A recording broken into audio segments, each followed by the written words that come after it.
يا اخي بعد صغيرة، مو مال تدخل هيج اماكن، بس اريد اعرف هيج اماكن ماكو عليها رقابة؟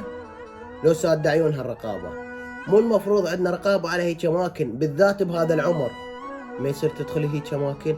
ابسط شغلة، بعض الكوفيات مو يكتبون عليها ممنوع الدخول جوا سن ال 18؟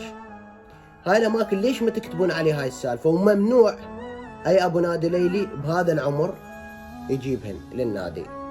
لو لا هيك اماكن تابعة لفلان وفلان.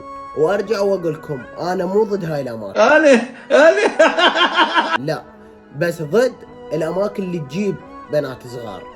هسه يجيك واحد يقول لك مو تفتهم اكثر منه ومنك. لا لا حبيبي، تفتهم اكثر منك بس مو مني. اذا انت صدق عندك عقل هي ما راح تكون افهم منك. بالاضافة اوكي يجيبوا لكم واحدة خلينا نقول شوية كبيرة بالعمر، تدري ليش؟ لابد ان عقلها كامل ويقول